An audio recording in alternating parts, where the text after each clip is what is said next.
Lights, cameras, well, you know the rest. After watching a whopping 26 episodes, today, I'm gonna recap the entirety of Total Drama Action for your viewing pleasure. Premiering in Canada on January 11th, 2009, and in the US on June 11th, 2009, Total Drama Action is the second season in the illustrious Total Drama series. Following a format similar to its predecessor, Total Drama Island, Total Drama Action picks up right after the end of Island, and keeps the challenges we all loved, but slaps on a movie-themed twist. To add to that, we've got 14 of the contestants from the original series all frothing at the mouth for the monstrous $1 million cash prize, and plenty of surprises along the way, just to keep things interesting, you know? Also, don't worry, while I highly recommend you guys go back and watch the Total Drama Island recap, you'll probably be able to follow along with today's video if you haven't already. So press those like and subscribe buttons, make sure your lens caps are off, and your highly dangerous traps are rigged as we arrive on set of Total Drama Action. As mentioned, Total Drama Action picks up immediately following the hunt for the million at the end of Total Drama Island. That's all 14 of the original cast lose the money, but earn a qualification to compete in Season 2. Step off! You step off! The show opens with these 14 campers: Duncan, Lashana, Harold, Gwen, Heather, Justin, Beth, Lindsay, Jeff, Bridget, Trent, DJ, Izzy, and Owen arriving at an old film lot. Chris arrives moments later on a tram to give a tour of the set and a rundown of how the season will work. As the tram takes off with everyone but Izzy, who refuses to board until Owen refers to her by her new name, E-Scope. Over the course of the next 6 weeks, the competitors, now referred to as castmates, will compete in challenges based on popular movie genres, with the winners receiving immunity or a reward, and the losers sending someone down the Walk of Shame to the Limousine, where they will be taken off set and out of the competition. Where the campers had an outhouse confessional, the castmates now have an old makeup trailer to let all their deepest thoughts out to the viewing audience. Oh my gosh. Alongside these returning Total Drama staples, Chef is on to cook up the same old slop they endured in Season 1. And of course, it wouldn't be Total Drama without an over-the-top elimination ceremony. Chris arrives at the amphitheater and explains the Gilded Chris Awards. Whenever the castmates are set to eliminate someone, they will come here, where Chris will hand out chocolate statuettes of himself covered in gold. Classy, Chris. Classy. These operate like the marshmallows in Season 1, where every castmate that receives one is safe from elimination, and the individual that doesn't is eliminated from the competition. With the basis of this show established, Chris surprises everyone by launching the castmates into their first challenge on day 1. The castmates must evade the old animatronic monster being controlled by Chef with mocap. Looks like this week's theme is monster movies. Everyone races towards the cast trailers, and Izzy is the first captured by the monster, dropped into a bounce house near the objective. Soon after, the rest of the castmates find themselves trapped in the bounce house, except for Owen, who must make his way, alone, to the trailers that are mere blocks away. Of course, being the sole target, Owen is grabbed by the monster, but thanks to the big guy's big size, the monster shorts out and can't pick him up. It's a free win for Owen. 10.5 hours later, Owen makes the 3-block trip and frees his fellow castmates from the bounce house. Hey, it's a free win, not a fast one. Moments later, Chris emerges from one of the trailers and explains that the escape was just the first part of the challenge, and that it will be boys versus girls for the next half, with the winner receiving first pick for the trailers. I think I know which one I'd pick. Izzy! The castmates gather in the craft services tent with a feast laid out. It's a classic speed eating contest. Owen, who is absolutely famished, waits for no one and devours the whole feast of fake food. Yikes. Chris explains that it wasn't a speed-eating contest, but that the castmates were supposed to find a key, which Owen burps up moments later, technically winning the challenge for the boys. At the trailers, Owen chooses the squashed one, much to the boys' anger, but then the chef-controlled monster crushes the other. As Chef gets to work on repairing the trailers, the first day of with everyone all moved in and set for action, it's time for the castmates to participate in their first challenge with real consequences. This week, we're going xenomorphic. That's right, this episode's theme is aliens. The show opens with everyone in craft services eating breakfast. We see the first glimpse of potential difficulties between Gwen and Trent, who made it official at the end of last season. Chris arrives on scene to welcome the castmates to day 2 and introduce the challenge for the day. The castmates must find alien eggs and return them to home base before Mama Alien, played by a reluctant and underpaid Chef Hatchet. The castmates arrive on the science fiction set and come to a halt when they overhear a strange, nasty sucking noise. Beth musters the courage to march onward and confront their alien foe, only to discover Jeff and Bridget too preoccupied with making out to focus on the challenge. Everyone continues forward and a few different teams form to search for the eggs. Heather, Owen, Harold, and E-Scope are discovered by Chef first and soon eliminated despite E-Scope's best efforts. Moments later, Bridget and Jeff, still too focused on one another, are eliminated. Beth, Lashana, Lindsay, and Justin find themselves trapped in one room that floods with green slime, meaning those 4 are eliminated. Thanks to Gwen and Duncan's alien movie expertise, they, alongside Trent and DJ, find the eggs in the boiler room. With eggs in hand, an alarm blares and alien Mama Chef bursts onto the scene, eliminating DJ with a well-placed slime shot. As the rest of them run outside, Chris announces from a helicopter that the military is here to help and drops a slime bomb on the remaining castmates. Trent and Gwen avoid the blast, but Duncan gets hit. The 2 survivors secure 2 undamaged eggs and make it to base, crowning Trent and Gwen the winners. Chris arrives to congratulate them on winning, but announces a surprise twist. Trent and Gwen, having won, receive the honor of picking the teams for the season, meaning these 2 lovebirds have to compete with each other. Surely, though, these 2 have enough love for one another to not let that get in the way, right?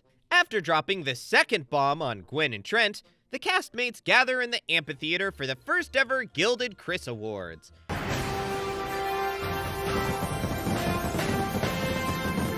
What a humble guy, that Chris. Gilded Chris's go to everyone but Jeff and Bridget, and in a double total drama first, we have a double elimination and the first eliminations from Total Drama Action. The couple make their way down the Walk of Shame and onto the limousine. Initially shocked at their elimination, but happy they have each other. Episode 3 gives the castmates a peek behind the scenes for their challenge this week as they endure the hardships of showbiz. Episode 3 opens with Chris abruptly waking up the castmates in their trailers. You'd think they'd get used to it at this point. It's time for Gwen and Trent to pick their teams for the season. They agree to keep things civil, but when Gwen's first pick is Duncan, Trent finds himself feeling a little jealous and chooses Lindsay despite Gwen. Well, that fell apart pretty quickly. After picking their teammates, the compositions played out with the Killer Grips, aka Trent's team, having Trent, Lindsay, Justin, Beth, Owen, and E-Scope. And the Screaming Gaffers, Gwen's team having Gwen, Duncan, Lashana, DJ, Heather, and Harold. With lines drawn and loyalties set, the castmates gather in the studio lot surrounded by equipment.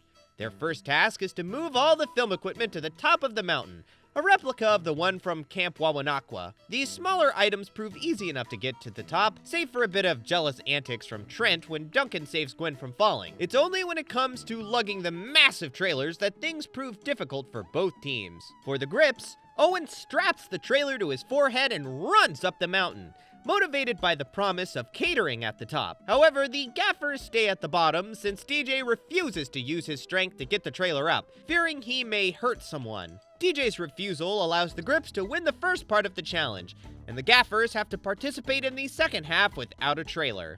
Now comes the most important part of the challenge. Each team must put on a play. The team that performs so well that it invokes some emotion from the stone-hearted Chef Hatchet wins. While the teams are busy setting up their stages, it's a good opportunity to mention Heather.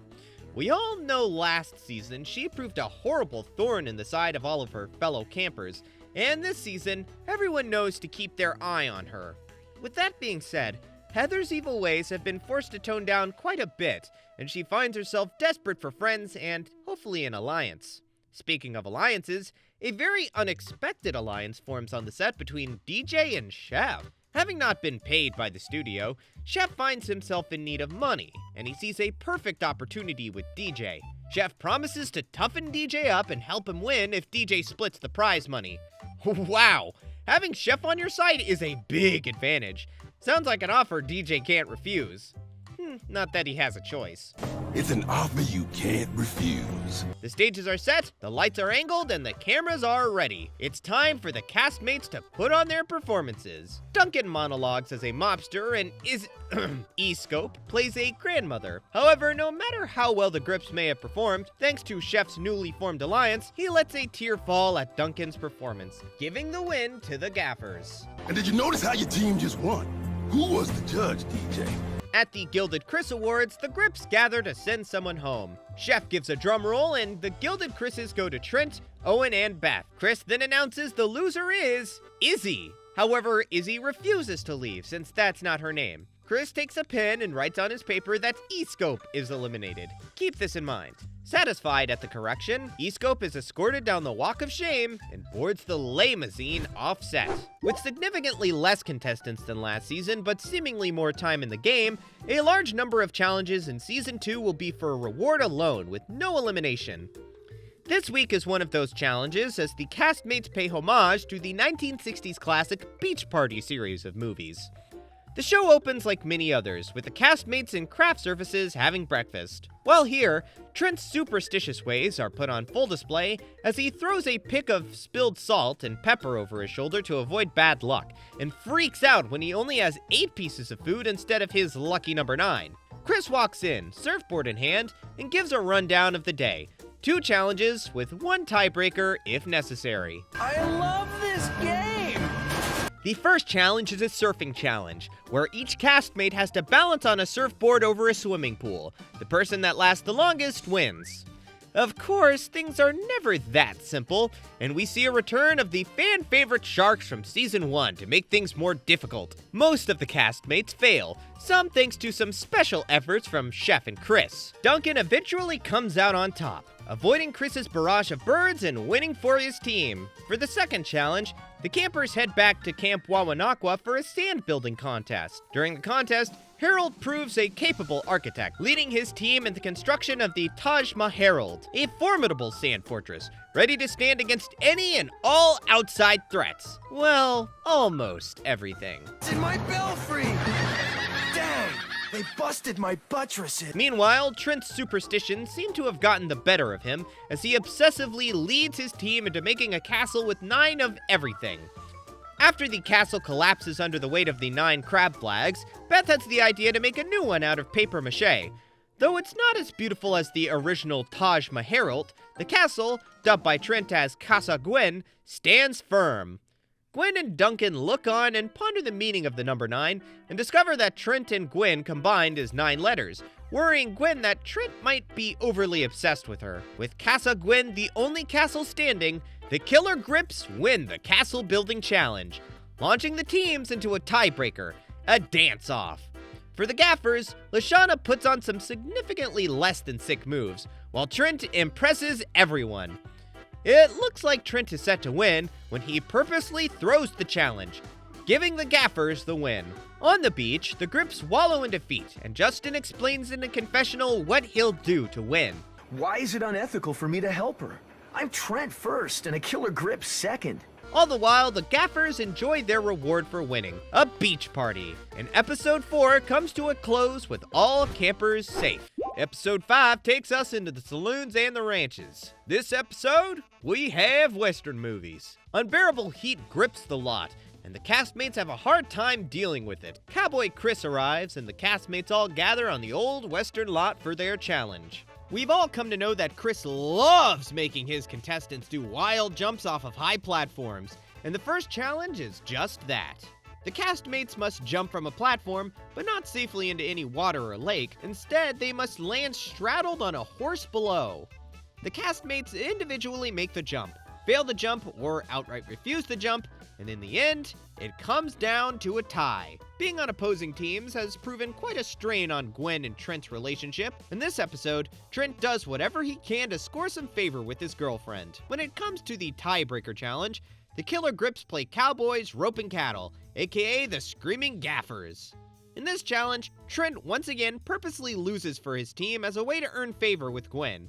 Why can't Trent just play fair? Sheesh, did he forget he's competing for $1 million? When the Gaffers find some extra rope lying around, they turn the tables on the Cowboy Grips and win the tiebreaker challenge, meaning the Killer Grips are sending someone home. Before the ceremony, Chris sends the castmates to wash up in the communal shower, and while everyone lines up for the only, shower, Gwen meets up with Trent outside, where she discusses the guilt she feels for Trent throwing challenges, and ultimately ends their relationship for the sake of fairness. Hidden behind a nearby building, Justin overhears the conversation and learns of Trent's antics. Outside the cast trailers, Justin and the other member of the Killer Grips confront Gwen and accuse her of cheating, which she vehemently denies, saying she had no idea. To prove it, she tells the Grips to vote off Trent as a way of making amends. When it comes time for the Gilded Chris Awards, that's exactly what happened. Trent begs to say goodbye to Gwen, but Chef carries him to the limousine, and Trent is out of the competition. Season 2 of Total Drama does a lot to expand the Total Drama universe that exists outside of the competition. The way it aims to achieve this is through the Aftermath episodes. These episodes are set apart from the main competition and operate like a talk show for eliminated contestants to discuss the juicy, dramatic details of what's been going on. So yes, this is a talk show within a cartoon that's about a reality show which is within that same cartoon. Wild. Aftermath is hosted by everyone's favorite couple, Bridget and Jeff, in front of a live studio audience, as well as a peanut gallery of the contestants from season 1 that didn't qualify. The first guest they have on the show is Izzy. In typical Izzy fashion, she tells insane stories and explains her weirdly chaotic past, but things get good when she reveals Chef's dealings by saying he came to her to offer her an alliance first, and her refusal is probably why she was voted off. The hosts then go on to introduce Trent, who's taking his breakup with Gwen pretty hard. It gets worse for the guy when Jeff accidentally reveals the reason he was voted off. The rest of the show, Jeff and Bridget find themselves on opposing side of the argument about who's to blame, Gwen or Trent. However, all is forgotten and forgiven when Trent comes on set and plays a heart-wrenching love song, and the show ends with Jeff and Bridget doing what they do best.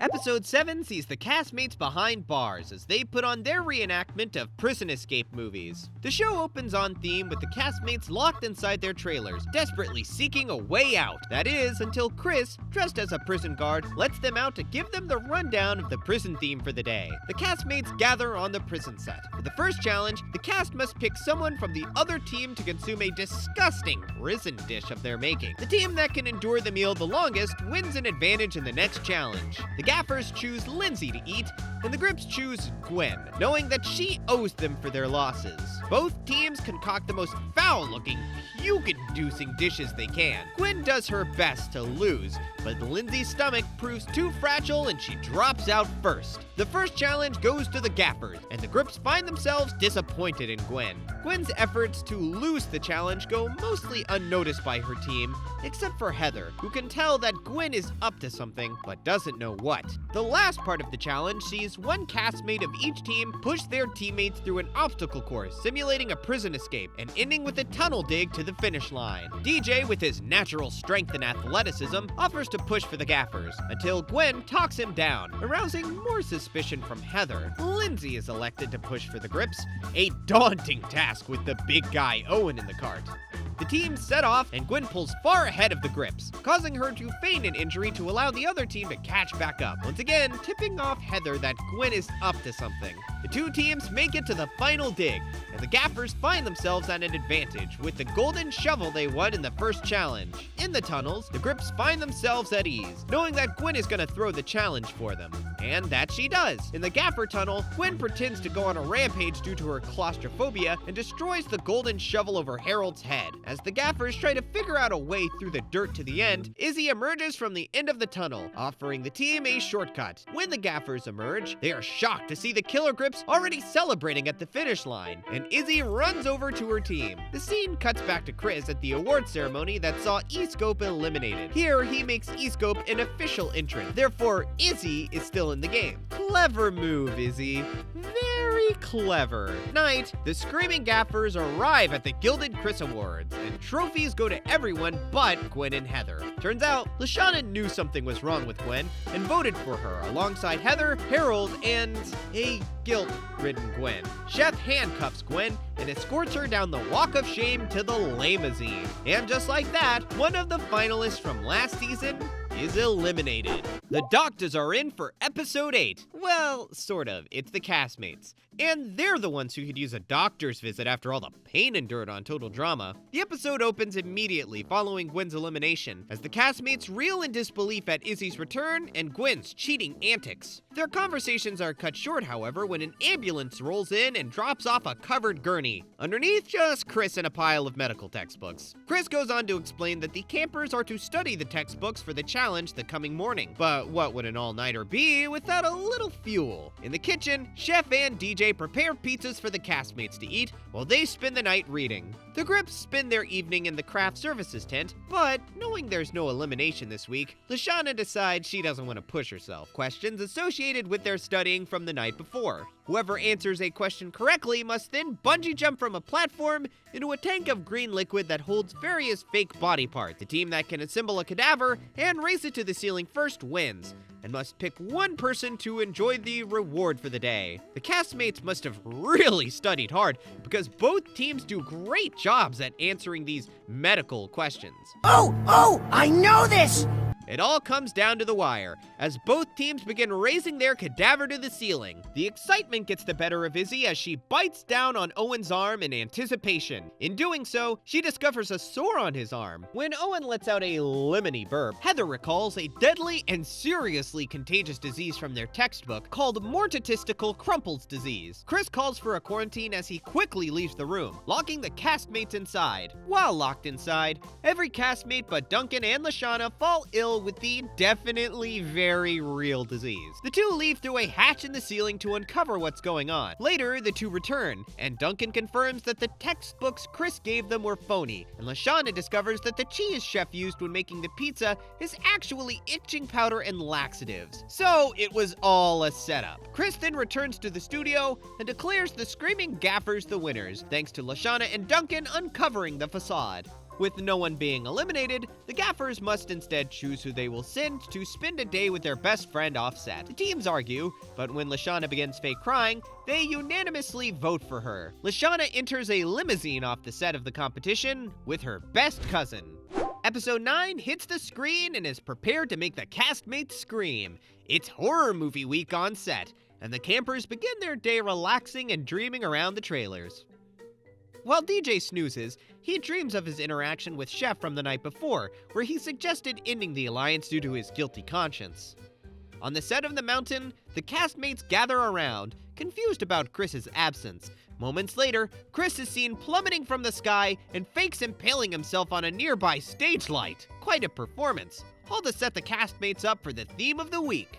For their challenge, the castmates must choose someone on their team to play the killer. This castmate must then go on to scare their teammates in various horror movie scenarios over the course of 3 rounds. The team that has the loudest, blood-curdling scream win. The Screaming Gaffers all unanimously decide on Duncan to be their killer until Chef steps in and forces them to choose his alliance member, DJ. The Grips choose Beth on account of her being unable to scream at all due to a botched tonsillectomy.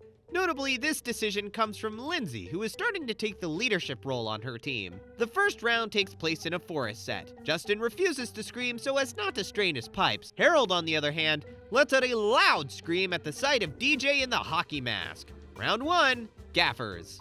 Lashana and Lindsay sit in an outhouse for the second round. DJ bursts in, but finds himself embarrassed for intruding on Lashana. Lindsay, on the other hand, nearly breaks the scream scale when Beth bursts out. Round 2, Grips. For the final round, the killers must scare a couple who are kissing on the couch. Owen and Izzy love the scene, but find themselves too distracted by one another to be scared by little Beth. Duncan and Heather are also too distracted, but out of disgust at the idea of kissing one another. DJ's poor performance prompts Chef to step in, scaring the Gaffers nearly to death and causing DJ to faint. While passed out, DJ dreams of his mom, who reprimands DJ for cheating during the competition. But thankfully, the big guy's okay. A little shaken up, but okay. Chris then disperses the teams, sending the grips to spend the night in craft surfaces and the gaffers to meet him at a bonfire by the trailers. In craft surfaces, Chris tells a story of the lot being haunted and sets them up for their challenge. Spend the night in craft surfaces without leaving. At the bonfire, Chris explains that the gaffers' challenge is to somehow scare the grips out of craft surfaces. Initially, the grips do a good job of staying strong thanks to Lindsay's leadership. However, thanks to some clever tactics from DJ, the gaffers successfully scare the grips from the tent, winning the challenge. At the Grilled Chris Awards, statuettes go to all but Izzy and Lizzie. However, before Chris can announce who lost, the gaffers arrive on scene and DJ announces his illegal alliance with Chef. Absolutely crippled by guilt, DJ votes himself out of the competition. With his head held high, DJ makes his way down the walk of shame and on the limousine, out of the competition. The world is ending in episode 10 as the castmates compete for reward in a disaster-themed challenge. For their challenge this week, the castmates must first undergo a mechanical obstacle course with simulated natural disasters. To achieve this, the obstacle course shakes to simulate an earthquake, hot tomato soup pours down to simulate lava, and Chris shoots golf balls to simulate hailstorms. Alongside this, Chef is situated at the end of the course, throwing various objects at the castmates to slow them down. In the chaos, Chef throws a book that hits Owen in the face, breaking his jaw. This injury prompts Chris to grant the victory to the killer grips, despite the gaffers actually winning. Following this challenge, the castmates have to escape a flooding submarine. During this challenge, Chris finds himself worried that the cast might be in too much danger. He tells Chef to pull the latch to release the water, but of course, the lever breaks, meaning the castmates must actually complete the challenge for their own lives. And that they do. Thanks to Harold's quick thinking and lockpicking skills, he was able to unlock the hatch, unknowingly saving everyone's life. Needless to say, the gaffers win the reward again.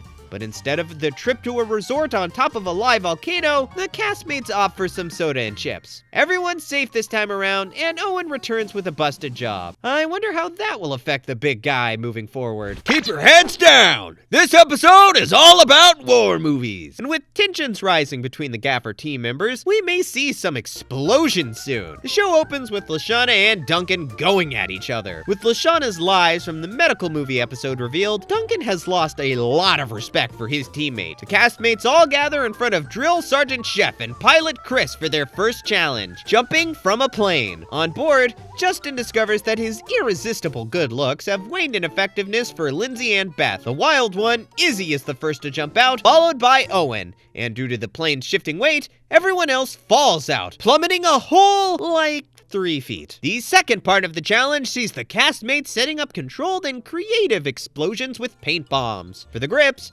Lindsay again takes charge, forming a plan with Beth's help. The two of them argue with Justin, telling him to get to work. Meanwhile, Izzy has taken on yet another moniker, Explosivo. Explosivo took it upon herself to set up the explosion without her team knowing. For the gaffers, tensions continue to run high, as the role of leader is disputed between Duncan and Harold. In the end, Duncan takes charge thanks to his experience with vandalism. When it comes time for the explosions, Explosivo's setup was, well, explosive, but not creative nor controlled. Duncan's explosion, on the other hand, paints a skull on the side, both creative and controlled, winning the trunk of mind-blowing secrets which they have to defend for the last part of the challenge. Following Owen's jaw-breaking last week, the big guy has had to consume his meals as smoothies, resulting in a clogging of the pipes. To remedy both this and his illegal alliance, Chef has been tasked with taking care of Owen, and before the start of the third challenge, he approaches Owen with a bran and laxative smoothie. Ever since DJ's departure, Lashana has been starving thanks to Chef's bad cooking and decides to take the smoothie instead of Owen, resulting a flooding of the pipes. This decision by Lashana proves pivotal during this third challenge. Harold, Lashana, and Heather hide out in a foxhole, but their position is quickly discovered thanks to Lashana's bowel movements. A trap set up by Duncan does well to fend off the killer grips. The gaffers reconvene in the foxhole before retreating with the chest and Lashana. It's at this moment that the grips launch another attack. Harold begins his defense with his numyos, and Duncan aims Lashana's flatulence at them. A smelly smokescreen covers the battle, but in the end, Harold stands tall, winning for the Killer Grips. At the Gilded Chris Awards, it comes down to Justin and Izzy. Justin seems to have lost his mojo with Beth and Lindsay, but Izzy, on the other hand, blew the explosion portion of the challenge. Ultimately, the Gilded Chris goes to Justin, and he reveals he found a new way to win over Beth and Lindsay. That means, for the second time, Izzy has to board the limousine and ride out of the competition. Episode 12 takes a break from the totally dramatic action in the competition to catch a breather with Bridget and Jeff in the second aftermath. In this episode, though, Jeff seems to have taken a Chris-like turn in personality as he worries more and more about his looks and the ratings of his show. Me? I've got a stomach of steel. Jeff shows off his new personality during their first interview with DJ in a segment called Truth or Anvil, wherein DJ must tell the truth or have an anvil dropped on his head. Originally, this was a hammer, but the producers thought an anvil would be better for ratings, and Jeff agreed. Harsh. Bridget, taken aback at Jeff's newfound careless nature for his friends, instead opts to show clips of DJ's time in the competition. Jeff tries to twist the truth, showing DJ living in the lap of luxury with Chef's Alliance and enjoying all of his advantages. DJ stands his ground, though, and shows a clip of Chef forcing him into saying he enjoyed what was happening. For their next guest, Jeff and Bridget bring out Gwen. Of course, everyone wants to talk about the drama that ensued between her and Trent. When Gwen says she wants to talk about something else, Jeff says that his ratings are more important than the friendship that formed between them. Gwen then goes on to shut down rumors that there's something happening between her and Duncan, despite Jeff's best effort to sour Gwen's reputation further. For the final segment of the show, Gwen gets a question from a fan about what to do when their boyfriend has completely flipped their personality for the sake of fame. Gwen offers some good advice, and when Bridget denies that the question wasn't from her, the anvil falls on the guest couch. Bridget ushers in the end of the show and drags Jeff backstage to have a serious talk about his antics. Secure your valuables, because this episode is all about the grand heist movie.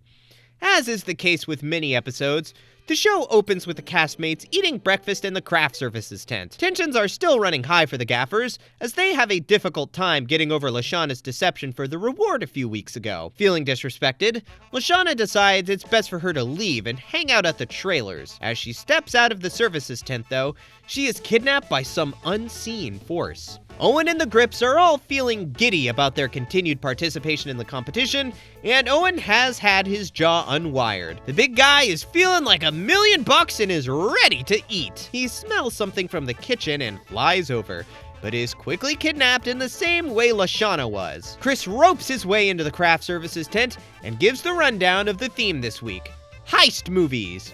And for their first challenge, the teams must break into a bank vault to rescue their taken teammates. On the bank vault set, Lashana and Owen are locked in rooms secured by massive steel doors. Heather and Harold, the H-bombs as Duncan puts it, quarrel with one another for leadership on who can break in. The two get so competitive, they seem to forget this is absolutely Duncan's wheelhouse. The Grips have an equally hard time getting into the vault. That is, until Beth and Justin remember who they're trying to set free: Owen. And we've all seen just how powerful Owen can become. There's just one key to unleashing that power: food. Although they don't have any food to offer, Beth does own a perfume that smells just like roasted chicken. Ew. But perfect for their needs. Sure enough, the second Owen catches a whiff of the perfume, his hunger-induced fury is unleashed, and he rips the steel door right off the hinges. Unfortunately, though, without real food to satiate his hunger, he starts seeing other things as food. The Grips set off to their next part of the challenge: a race to the bank teller. That's when the gaffers decide that they should leave Lashana behind so they don't fall too far behind. The gaffers arrive at the teller first, due to Owen falling from hunger and dragging his team behind. Duncan goes on to demand the teller put the money, which in this case is the challenge's reward, in the bag. Duncan then falls to the ground in shock when the teller turns around and it's revealed to be Courtney. That's right, thanks to some legal drama off-show, Courtney is back in the game. For this challenge, Courtney played the bank teller, and due to her involvement, she gets to choose which team gets first prize and which team gets second prize. She, of course, chooses the gaffers for the first prize, which turns out to be nothing more than fake money redeemable for tap water in the kitchen. Therefore, the Grips get second prize, which ends up being Courtney herself. So, from here on, Courtney is an official member of the Killer Grips. Chris goes on to begin the second part of the challenge, a getaway car race. The teams must assemble their cars and race them down the replica mountain. The last team across the finish line will be sending someone home. Wow! A reward and an elimination in one episode? The gaffers quickly get their car up and running down the mountain. Meanwhile, the Grips have a hard time getting everything assembled due to Owen going on a hunger-fueled rampage, chasing Ice Cream Beth and Soda Lindsay, destroying their wheels in the process. The Grips improvise and run the car down Flintstone style, and gain some ground when the gaffers run out of fuel. However, just before the finish line, the Grips crash and burn, allowing the gaffers to push their car across and win the challenge. At the Gilded Chris Awards, Chris announces that due to legal obligations, they cannot vote for Courtney tonight. Despite this, however, Courtney receives votes from her entire team, rendering those votes null and void. So the only vote that counts is Courtney's, which was for Owen, for losing the challenge with his ravenous Riot. Owen gives a speech, and the happy-go-lucky teddy bear is eliminated with a smile on his face and chocolate in his mouth. This episode sees the castmates duke it out like cavemen in the prehistoric themed challenge for reward. Before getting the day started, Chris goes over a few new house rules. Thanks to Courtney's legal antics, there are a new set of rules specifically for her. She gets to keep her PDA, gets to dine with Chris and Chef on gourmet food, and gets her own personal bathroom. This angers the rest of the castmates, due to it being an unfair advantage over everyone else. Courtney might be living in the lap of luxury while on the show, but it certainly doesn't win any popularity points among her competitors. Chris sends the castmates to get dressed up in theme for the challenge, and notably, Heather finds herself in a red cavewoman wig that she grows very attached to. For the first challenge, the contestants must light a fire using flint stones. The first team to accomplish this gets an advantage in the next challenge. Duncan, never being one to play by the rules, uses his lighter to ignite the flames first. Courtney lets out an annoyed yell, saying that the tools were faulty, but moments later, Lindsay cracks the flint together and a flame erupts behind her. Castmates line up for the next challenge. One camper from each team will be hoisted atop a wooden column where they will have to try and knock off their opponent into the tar pit, using bones. For the advantage, one team gets larger bones than the other. Duncan and the gaffers are surprised to see they get the smaller of the bones, but this is because Chris reviewed footage and found Duncan's cheating, thereby forfeiting the challenge to the Killer Grips. For the first fight, Lindsay and Lashana are taken to the top of the monoliths. However, before the fight can start, Lindsay is knocked off the column by the shockwave emitted from Chris's foghorn. Next is Heather and Beth, who will have to fight with screaming pterodactyls circling overhead. Heather is set to win over Beth, but when one of the massive birds takes Heather's wig, she finds herself falling from the column. Second round, Beth. Next is Harold and Justin. Harold shows off his ninja-like prowess before he's distracted by woolly beavers approaching the tar pit. The beavers climb up Harold's column, and the entire thing falls over. Harold latches onto Justin's loincloth, bringing his down with him. Round 3 is a tie. That was awesome! For the tiebreaker, Duncan and Courtney are taken atop the same column. Duncan finds himself conflicted because of his relationship with Courtney. He's both driven crazy by her, but also wildly attracted to her. Courtney uses this to her advantage by knocking Duncan off the column when he's distracted by a kiss. The tiebreaker goes to the Killer Grips, and the rewards for the day are theirs. A mammoth-sized barbecue dinner, while the gaffers are only given a pterodactyl egg. Of course, in classic total drama fashion, the barbecue dinner falls into the tar pit, and in the end, no one wins anything after all. We've all heard of the epic highs and lows of high school football. They've even made a few movies about them. And this week on Total Drama Action is all about those movies, as the castmates undergo a gauntlet of sports challenges. For the first half of their day, the castmates undergo a rigorous training regimen, a 3K run, tires, and crawling under barbed wire. But it's not even part of the challenge. More of a physical test to pair up members of the opposite teams to compete against one another in the various challenges throughout the day. For the first challenge, the two lowest scoring members, Lindsay for the Grips and Harold for the Gaffers, put on a classic Rocky display with slow-mo boxing. During the match, their respective teammates cheer on from the ring apron. At one point, Courtney's PDA falls from her pockets and into Beth's hands. She goes to text her boyfriend, but uncovers something devious. More on that later. Back to the boxing. Lindsay successfully knocks Harold out, but thanks to Harold's exceptional display of slow motion, Chris awards the victory to the gaffers. For the second challenge, the second lowest scorers, Beth and Heather, compete in a badminton match. Beth shows little prowess for the sport initially. However, when Lashana insults her boyfriend, Beth unleashes a volley of badminton expertise, winning the match for the grips. Following the match, Lashana continues to berate Beth's boyfriend. Angered by Lashana's comments, Beth reveals what it was that she found on Courtney's PDA.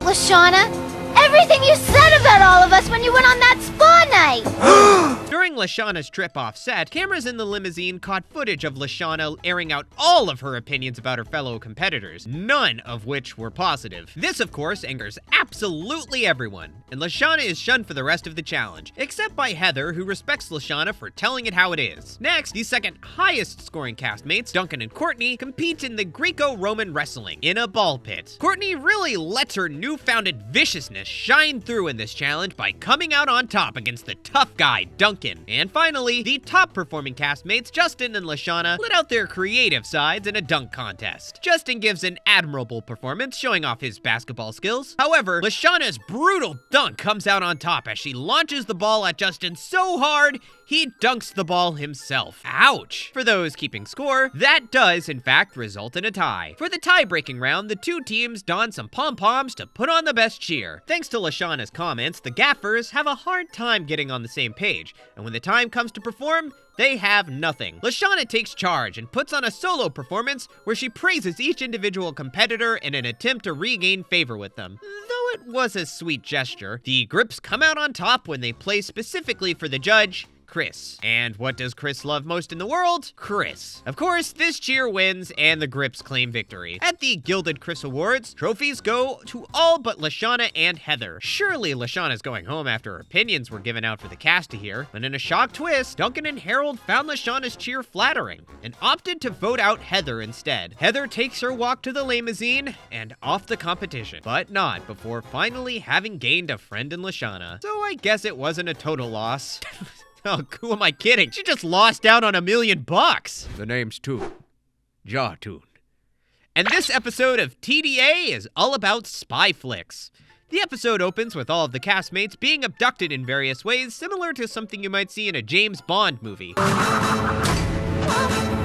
What's with the hat? That one seems a bit odd. After securing all the castmates, they are taken to a secret underground lair where Chris gives the rundown of the day's reward challenge and merges the teams. From now on, there are no killer grips or screaming gaffers. It's every castmate for themselves. Castmates escape the underground hideout and make their way up an elevator into a grand security room. Here, they must avoid deadly lasers to secure a bag locked behind a glass case. During the scramble for the bag, Lashana tries once again to secure an alliance with Harold and Duncan. This time, she seems successful, getting the two rivals to shake on the matter. Courtney once again proves how fierce she's become, expertly dodging lasers and smashing the case, securing the loot. Inside, she finds a grappling hook gun and wire cutters for the next part of the challenge. Chris then reappears and scares the castmates with a countdown to an explosion. A hatch is discovered leading outside, and Courtney promises everyone can come with, so long as whoever wins splits the $1 million with her. Wow, that's harsh. The castmates then all zip away from the building for the next challenge. On the roof of a nearby building, the cast are tasked with disarming a stink bomb. Lindsay successfully deciphers which wire to cut.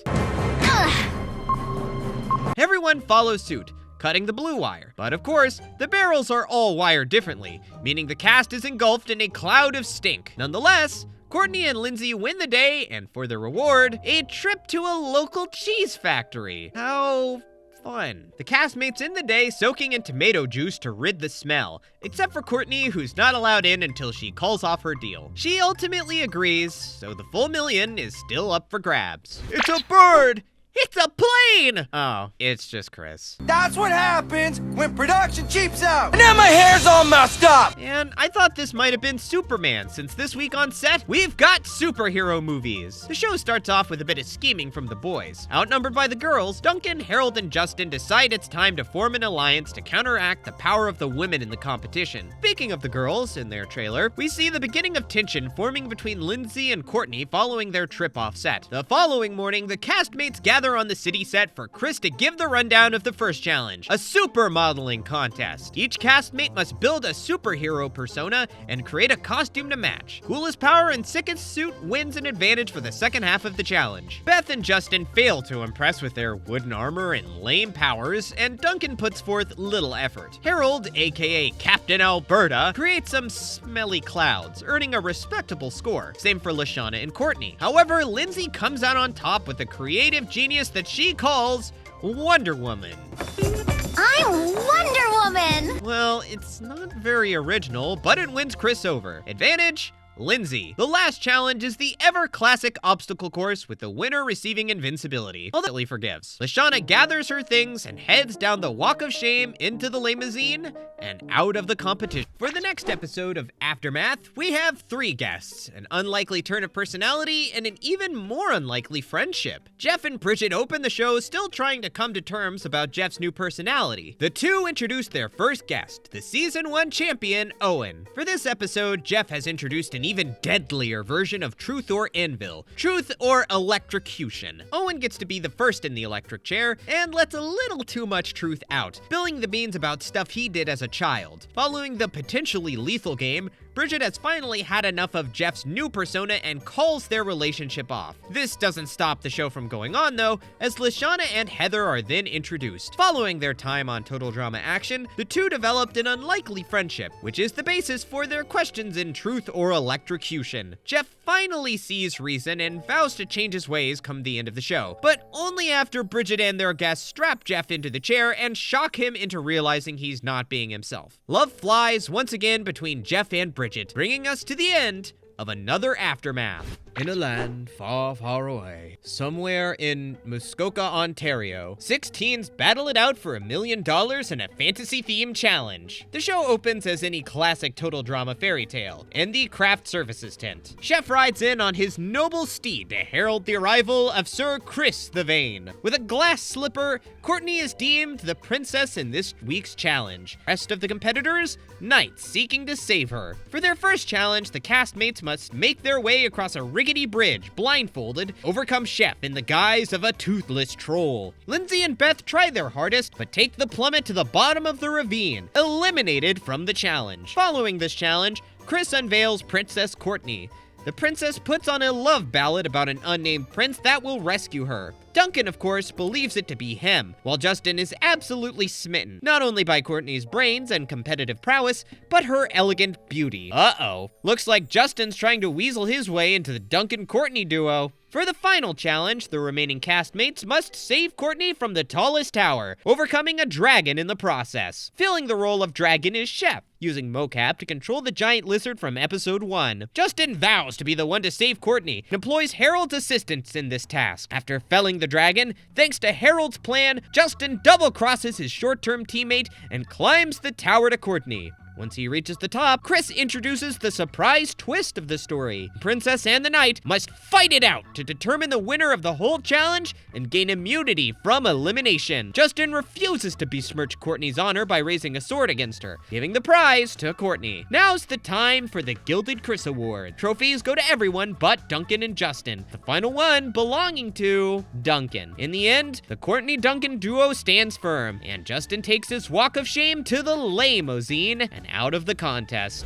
It's crime-solving time on set, as the castmates put on their investigator caps for a real-life game of Clue. In the craft services tent, the castmates eat their breakfast and engage in the typical conversation of how bad Chef's food is. It's in this moment that Harold finds a USB drive in his taco. After inserting it into Courtney's PDA, Chris appears on screen, giving a riddle about the nature of today's challenge and where to find him. The castmates find Chris in the bank vault set from a few episodes before. Thanks to her role in upon finding Chris, Courtney demands a prize from Chris, but it's not quite that time yet. Instead, Chris sends the castmates to retrieve fingerprints and DNA samples from their fellow competitors in preparation for the next half of the challenge. Everyone does their best to deceive and sneak around to collect strands of hair and fingerprints. Everyone but Lindsay emerges successful, doubly so for Courtney. Upon arriving at a train station set for the next half of the challenge, Courtney continues to demand a prize for performing so well.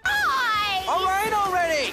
Here! On board the train, the cast is getting all settled in as the lights shut off. When they turn back on, the cast recoils in fear as Chris's dead body lies on the floor. Lindsay then takes charge in leading an investigation to find who done it. Courtney, on the other hand, sees through the facade and refuses to participate, instead opting to find a way to stop the train. Their first clue, a strand of green hair, leads everyone to believe that Duncan is the conspirator. Lindsay, Beth, and Harold then handcuff Duncan before continuing forward. The rivalry between Lindsay and Courtney develops further as Courtney berates Lindsay for playing into what is clearly one big game. Lindsay stands firm in her decisions to solve the mystery, continuing the investigation. Beth and Harold, on the other hand, opt to assist Courtney in stopping the train altogether. As Courtney, Beth, and Harold throw various objects onto the wheels to stop the train, Lindsay discovers the most important clue, a napkin with orange dust right next to the body. Lindsay deduces that the napkin must be Courtney's since she refused to share her cheese puff reward from earlier. Therefore, Courtney's the murderer in question. Chris then walks in, rubber corpse in hand, and reveals that it was all, in fact, a challenge. Obviously. However, since Lindsay was the one to actually participate and figure out who done it, she's the winner. For her reward, she gets a night at the movies with a castmate of her choice. Looking to spite Courtney, she chooses Duncan. That night, Lindsay and Duncan share an awkward night of movie watching, but seeing Courtney squirm makes it all worth it. It's time to rock on set this episode, as the castmates undergo a series of challenges based on the rock and roll biopic genre. The show opens with Chris giving a rundown of the 3 key factors of being a rock star. Firstly, rocking out on the guitar. Secondly, dealing with paparazzi. And lastly, trashing hotel rooms. These 3 factors will form the basis for 3 challenges that will be coming up. However, before throwing the cast into the competition, Chris has one final announcement: the return of everyone's favorite teddy bear, Owen. Chris offered Owen $50,000 to return to the show, so long as while he's back, he does his best to stir the pot and make some drama. For the first challenge, the castmates must show their rockin' capabilities on stage. No, they won't be taught how to play guitar. Instead, they'll be playing a fancy version of Guitar Hero. Lindsay, Beth, Harold, and Owen are quickly eliminated, bringing it down to Courtney and Duncan. Courtney shows immense skill, hitting every note and showboating quite a bit. Duncan, on the other hand, shows little care and seems to be missing many notes. The challenge ends when Duncan finally gives in and smashes his guitar over his speaker. Chris deems Duncan the winner for his rockstar-like lackadaisical attitude. And broke his guitar afterwards. Exactly! The second challenge will see how the castmates deal with paparazzi by going through an obstacle course down a red carpet. For his win in the guitar contest, Duncan gets the advantage of starting halfway down the red carpet. Courtney sets things off by professionally weaving the cameras and signing autographs, making it backstage without a hitch. Duncan continues with his punk rock attitude by punching his way through the obstacles. Beth, Owen, and Harold find themselves struggling with the flashing cameras, recklessly making their way to the backstage area. Lindsay loves the limelight, posing for the cameras and making her way backstage with grace. By the end, Chris awards the win based on the picture each castmate allowed to be taken. Since Lindsay was the only one to pose, she wins the second leg of the challenge. For the final leg of the challenge, the castmates will compete to trash a hotel room, with the winner receiving invincibility. Since she feels like she's been cheated out of the last 2 challenges, Courtney is absolutely filled with rage. This anger fuels Courtney to not only trash the hotel room, the entire set that surrounds the room, winning herself invincibility. It's time for the Gilded Chris Awards, and with Courtney invincible, it's really anyone that could be voted off. Beth and Lindsay decide they should vote out Duncan to spite Lindsay, to which Harold agrees. However, when it comes down to Lindsay and Duncan at the awards, the final Gilded Chris goes to Duncan. How's that possible? Lindsay accidentally voted for herself. Bummer. But it's not all bad, as Lindsay takes her walk down to the limousine with her head held high, happy for the friends she made during the competition. Episode 22 sees the castmates compete in martial arts themed challenges for reward. Though this time around, the competition takes a backseat to some inter-challenger drama. The show opens with Courtney and Beth returning from the rock and roll challenge. The two are exhausted, and Courtney realizes that with Lindsay's elimination, the girls are at a disadvantage. She then makes it her goal to form an alliance with Beth. Following day, the cast all wake up in the woods of Camp Wawanakwa for a new challenge. Chris declares it's boys versus girls, competing in a classic martial arts competition. However, with the numbers uneven, Chris pulls Owen from the competition to secretly spy on the teams and sabotage one of them. The two teams then undergo a training regimen similar to something you'd see in Karate Kid. By the end of their training, the castmates are called to a dojo-like structure only to discover that they won't even be putting their skills to use. Instead, Harold and Beth will be strapped into robot fighting suits that will be controlled by their teammates. The two teams duke it out, but in the end, Duncan and Harold reign victorious, qualifying for the next half of the competition. For their loss, the girls are set to kitchen duty. Courtney and Beth play a game of cat and mouse, as Courtney does what she can to win an alliance while Beth strings her along, knowing Courtney's game. Courtney does a good job of faking niceties, prepping deadly fish for Beth, and even allowing her to use her PDA. Duncan and Harold are set to make their way up the mountain with a glass of water for their reward. Owen accompanies them with the secret task to stir up some drama. Weirdly enough, however, Duncan and Harold decide that working as a team is in their best interest, and actually perform well together. The teamwork all comes crashing down at the top of the mountain, however, when Owen prompts Harold to discuss his feelings about Lashana. This causes Duncan to laugh and make fun of Lashana, angering Harold, and thereby ending their short-lived alliance. In the end, Harold overtakes Duncan and makes it to the top of the mountain, winning his reward of a warrior's feast, all thanks to Owen's meddling, and Courtney wins over Beth, resulting in an unlikely alliance. Castmates are looking to the stars in this space movie-themed episode. The show opens with Chris abruptly waking the cast in the middle of the night for their first challenge. The competitors must spend the rest of their night in a zero-gravity simulation. Before setting off, however, Chris offers gifts from the outside world. Each castmate gets a little something that reminds them of home, and notably,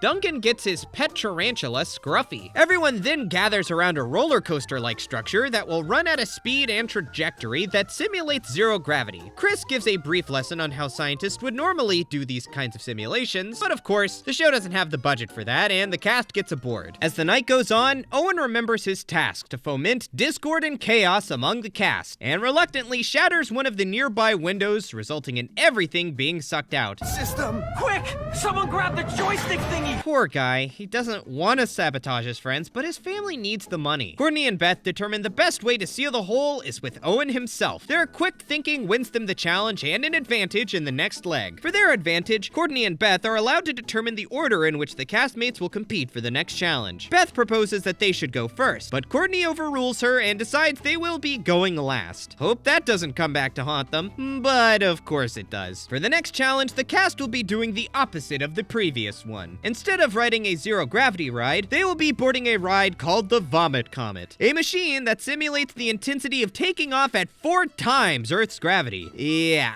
I don't think I'd be wanting to go after everyone else on a ride called the Vomit Comet. Harold's up first, and he unknowingly boards the ride with Duncan's tarantula Scruffy attached to him. After getting off, Duncan frantically searches for his pet, only to find the little guy squashed on Harold's back. As the rest of the cast takes their turn, the Vomit Comet slowly becomes more and more pungent. When it comes to Beth and Courtney's turns, Courtney declines to board, but Beth finds the courage she needs to take the challenge and wins herself immunity in the process. Before the elimination ceremony can commence, some serious drama unwinds at the cabins. To start, Courtney and Beth have an intense argument about being on the same side, which leads to them calling off their alliance. And outside, Harold accuses Owen of shattering the window during the first challenge, leading to a panicky Owen who needs to keep his mission a secret. At the Gilded Chris Awards, the voting goes off the wall, as there seems to be no strategy from anyone except for Harold, who votes for Owen, knowing he's up to something. Duncan votes for Harold to avenge Scruffy, and Owen votes for Harold in a panicked attempt to cover his tracks. Beth votes for Courtney out of anger, and we don't get to see who Courtney votes for. It doesn't seem to matter much though, because Gilded Chris's go to everyone but Harold, meaning the only one who knows of Owen's secret is voted off. Harold is carried down the walk of shame, thrown into the limousine, taken off set, and out of the competition. Resur-eggtion. Episode 24 brings out one of the more obscure movie genres, animal buddy flicks. The show starts in the boys' trailer, where Duncan is just returning from a whole night with Courtney. What did they do, you ask?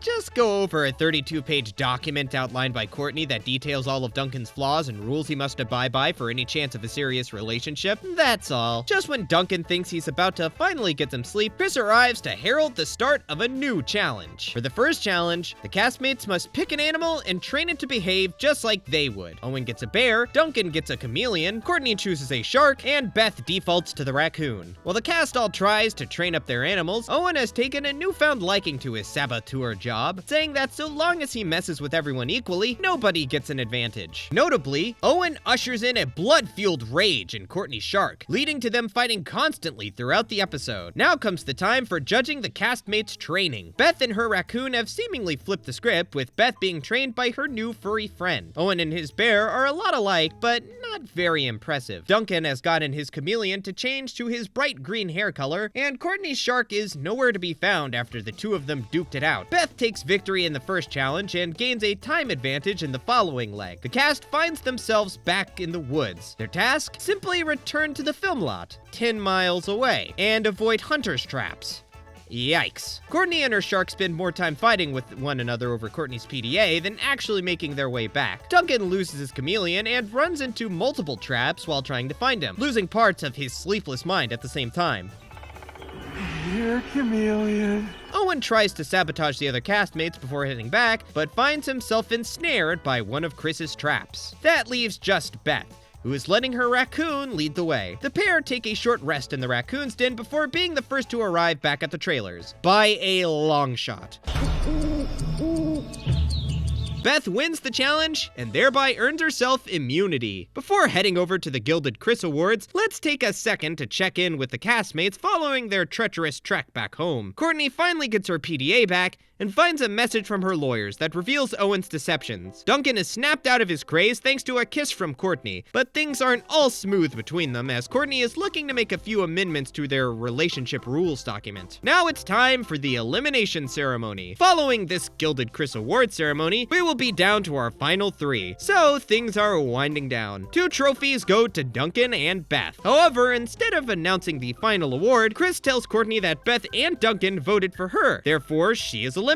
But what about Owen? Well, thanks to his deception being unveiled, Chris fires Owen, eliminating him from the competition as well. That's right, we have a double elimination this close to the end. Courtney and Owen head out of the competition in the limousine, leaving us with our final 2, Duncan and Beth. It's finale time on set at Total Drama Action. The show opens with Beth and Duncan alone in their respective trailers. Someone throws in some sleeping gas, and the following morning, they wake up tied to a ship's mast. Chris arrives on deck to congratulate the 2 finalists and announce the final challenge for the $1 million. The first half is a swashbuckling pirate movie themed challenge that will lead into a trip down memory lane, wherein Beth and Duncan will compete in challenges based on previous episodes. For the very first challenge, Beth and Duncan must swab the poop deck, i.e. clean the bathrooms on deck. Duncan finishes first, and Beth proposes the 2 of them work as a team for the $1 million. Of course, Duncan says no. That is until he is forced to go back to cleaning thanks to the Sasquatch. In the background of the competition, Chef reveals he's leaving the show to work on a cruise ship. This leads to a heated argument between the 2 of them about the simplicity of both of their jobs. To prove their points, Chef and Chris swap places for the episode. Up with all the grunt work. Hosting is way harder. Duncan finally finishes cleaning up and takes a massive lead over Beth as he climbs up the greased mast well before Beth manages. For the final part of the first challenge, Duncan and Beth both have to shoot themselves out of an air cannon back to the main lot. Duncan is first to make the shot, taking an immense lead over Beth. While Beth is still on the ship catching up, Duncan and our new host, Chef, begin the second part of the challenge. Chef further explains that Duncan has challenges based on previous episodes, but if he's able to answer trivia questions about his former castmates, he can circumvent that challenge altogether and move on to the next. Duncan's lack of knowledge about his friends proves to be his undoing, as he undertakes every single challenge. While Duncan goes through the full gauntlet of the challenge, Beth has finally made it on set, ready to begin the final half of the challenge. The same rules apply as they did with Duncan. Answer the trivia question and skip the challenge. For Beth, however, these trivia questions come easy, as she knows everything about all of her friends from the show. This in turn allows Beth to skip all of the challenges. With this in mind, you may think it would allow her to catch all the way back up, or maybe even build a lead over Duncan. However, this doesn't prove to be the case, as Chef Hatchet isn't used to the hosting job. Having to run back and forth between contestants on either side of the film lot proves too difficult, and he falls asleep while stalling Beth with endless follow-up questions. Chill! I'm doing the job of two people here. Chris intervenes and takes the reins for Beth, while Chef heads over to monitor Duncan. With two people keeping track of the competition, things go much smoother, and with Beth's immense knowledge of her friends, she quickly catches up to Duncan at the final question about Courtney. Thanks to Beth's disdain towards Courtney, she actually doesn't know much about her, causing her to fail the trivia question. Duncan, on the other hand, knows a lot about Courtney, but with a near impossible question, he also fails the trivia. Right now? Are you serious? For the final leg of the final challenge, Beth and Duncan must race across the disaster movie obstacle course, the one that left Owen with a broken jaw. Before setting off, the two finalists finally agree to work together, thanks to the brooding danger of the obstacle course before them. This alliance proves to be Duncan's saving grace as he gets injured, but Beth chooses to help him to the end of the course. Beth and Duncan are then seen racing to the finish line, and we're left to watch on from the Aftermath studio, where all the former contestants wait in anticipation for the winner to race on stage. Moments later, both Duncan and Beth run through the door and onto the stage. We have a tie! What does this mean for the competition? How will a winner be decided? All is revealed next episode, as we get the dreaded to be continued at the very end. Of course there's a twist ending. We're talking total drama after all. Just like season 1, Total Drama Action's finale is capped off with a 45-minute post-season special. Although this time around, the castmates were actually allowed off set. For the first third of the special, we're introduced to Blanley and Josh of Celebrity Manhunt, an in-a-universe paparazzi show that focuses on the happenings of celebrities. On this episode of Celebrity Manhunt, Blanley and Josh are reporting on the upcoming reunion of the Total Drama cast as their nominees for the Jimmy Awards for Best Reality Ensemble. However, before the awards start, we get a glimpse into what the cast has been up to since the end of Total Drama. Now the show goes over everyone, including the cast from season 1 that didn't qualify for season 2. Life after Total Drama was nothing spectacular. For the most part, everyone just went back to their normal lives. Ha! Psych! Following the end of their tenure on Total Drama, everyone remained, or at least tried to remain, in the spotlight. For a few examples, Owen and DJ had their own shows, Duncan and Courtney's big breakup ended with a press conference, Cody, Trent, Justin, and Harold even started a band, broke up that band, and started a reunion album. Izzy became a big movie star and lost her stardom thanks to a meltdown on set, so, you know, typical teenager things. The next third of the show revolves around the cast all arriving at the red carpet for the Jimmy Awards, and the drama that ensues. To document and interview the cast, Blanley and Josh employ the help of Sierra. Sierra is the main source of gossip about the lives of all the former cast members, and for her investigative work, Josh and Blanley see no better person to find more drama among the cast at the red carpet. The cast all arrive in limos, and Sierra does her best to drum up something juicy, but continuously comes up short. Everyone is then stopped at the door to the Jimmys by Chef, who says that only the famous and notable are allowed in. Chris then shocks everyone by saying that the Total Drama cast are has-beens, and he has since moved on to New Horizons with a new show, Total Drama Dirtbags, which is set to be announced in New York the next day. The gang decides the best way to restore their stardom is by crashing the announcement interview in New York, and they do so by taking off on DJ's mom's tour bus, which kicks off the final part of the show, the Total Drama Comeback. The cast sets off on the road, followed by Chris in his helicopter. After some clever chocolate slingshotting, the cast gains ground ahead of the Dirtbags tour bus. However, it's only moments later that Courtney and Duncan make up. The two are too distracted with one another, which is an issue considering Courtney's the one driving the bus. Soon, the cast's bus veers off the road and off a cliff. Stranded in a ravine in the middle of a desert, Jeff decides to set off to find help, taking a few other castmates with him. A few days have passed, with no word from Jeff and his search party party when Chris arrives over the ravine with a magnet attached to his helicopter, saving those that stayed with the bus. Chris then takes those that were with the bus back to the set of Total Drama Action and makes an earth-shattering announcement. Total Drama Dirtbags was a sham, a facade, a fake. He drummed it all up as a test to see if his old ensemble still had the drive for drama within them to make for a good show, and that they did. He then goes on to announce a new season and a new competition for $1 million with Total Drama World Tour.